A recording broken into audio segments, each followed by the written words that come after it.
បាទជំរាបសួរលោកគ្រូបាទជំរាបសួរលោកគ្រូសូមបង្ហាញចំណាប់អារម្មណ៍ទីពាក់ព័ន្ធសិស្សទៅវាយនៅថៃនៅមុន3នាក់នេះហ្នឹងហើយគាត់ទៅប្រកួត3នាក់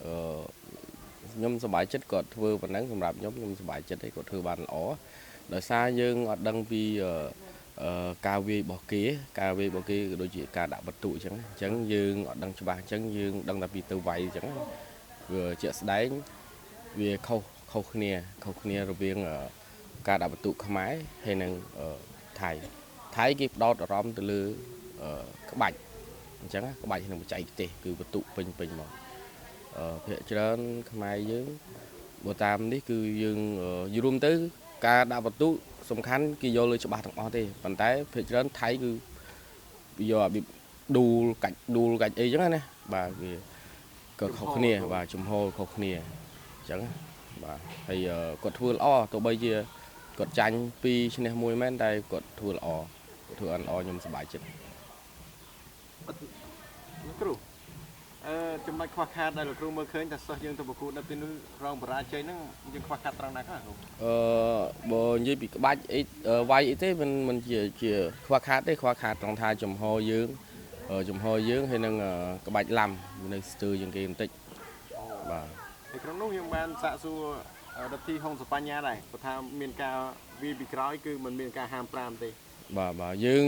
ក៏ប៉ុន្តែយើងជាទម្លាប់របស់យើងទៅហើយអញ្ចឹងពេលខ្លះបាយខ្នងក្រោយជាឱកាសរបស់យើងដែរប៉ុន្តែពេលខ្លះយើងអត់បានវាយដោយសារយើងធ្លាប់វាយនៅប្រកួតនៅខ្មែរគឺឲ្យទៅនេះអញ្ចឹងគឺយើងផ្អាកគឺយើងដកដៃចេញដល់ពេលនៅថៃជួនកាលយើងអាចនឹងវាយពីក្រោយបានពុះបានប៉ុន្តែយើងគិតថាឃើញគឺយើងមានអារម្មណ៍ថាដកចេញដៃអញ្ចឹងវាខុសគ្នាអញ្ចឹងទៅចំណុចនេះក៏ធ្វើឲ្យយើងចាញ់មួយដែរដោយសារពេលខ្លះឱកាសយើងមកដល់តែយើងអត់ប្រើអញ្ចឹងអានោះបើប្រៀបធៀបគ្នាទៅឡើងថាដូចអាការមេធានទៅវាយនៅក្រៅប្រទេសអញ្ចឹងបាទហ្នឹងហើយគឺលើថាក្បាច់ជាកាលពីមុនទៅជាមានដូចគេដែរតែវាអាចថាបាត់មករយៈនេះវាបាត់បងទៅវិញក៏ប៉ុន្តែក្បាច់មានច្រើនណាសិតតែក្បាច់គុណខ្មែរទៅក្បាច់ចឹងប៉ុន្តែជាក់ស្ដែងយើងខ្មែរយើងចង់និយាយថាប្រកួតកីឡាជាមិត្តភាពគឺអត់ចង់ឲ្យគ្រោះថ្នាក់អញ្ចឹងការពុះពីលើក្បាលអីហ្នឹងគឺភាគច្រើនពីក្រោយហ្នឹងភាគច្រើនគឺវាគ្រោះថ្នាក់អញ្ចឹងគឺដឹងស្រាប់ហើយខ្មែរយើងគឺរបៀបថាគាត់មិនថាគឺយើងទាំងអស់គឺមិនថាមិនចង់ធ្វើអាក្រក់អីចឹងណាអញ្ចឹងមិនថាការប្រកួតនេះគឺយើងត្រូវបែងចែករឿងគ្រោះថ្នាក់គឺទុកម្លែកការពារគ្រោះថ្នាក់ការពារអាយុជីវិតរបស់កីឡាផងបាទយើងធ្វើដើម្បីឲ្យចូលក្នុងន័យកីឡាកាន់តែបាទហ្នឹងហើយកាលណាដែលកីឡាយើងផ្ដោតទៅលើមិត្តភាពទោះបីជាអន្តរជាតិក៏នៅតែមិត្តភាពខ្មែរខ្លួនឯងក៏នៅតែមិត្តភាពតែជាក់ស្ដែងការវាយពីក្រោយការវាយពីឆ្អឹងកអីហ្នឹងគឺសិតតែគុណខ្មែរទាំងអស់ទេតែដោយសារវាគ្រោះថ្នាក់ទើបយើងសហព័ន្ធគាត់បែងចែកគឺដកវិញ្ញាសាដែលគ្រោះថ្នាក់ចេញកុំឲ្យប៉ះពាល់ដល់អាយុជីវិត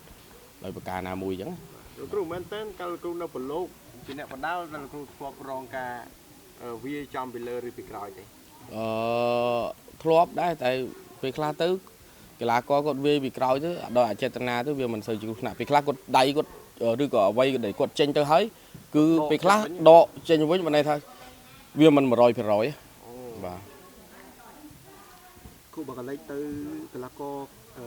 កោសិស្សយើង2រូបវិញបាទពេលនោះផលិតផលលោកគ្រូគាត់ថាបណ្ណាប្រសងគ្នាក៏មិនដែរខ្ញុំគិតថាបើសិននៅខ្មែរជឿណាដែលយើងជាអ្នកឈ្នះដោយសារយើងបានដេប៉ាដាក់បុកឲ្យវាយចូលច្រើនតែដោយសារយើងរៀងទុនតិចបាទរៀងទុនតិច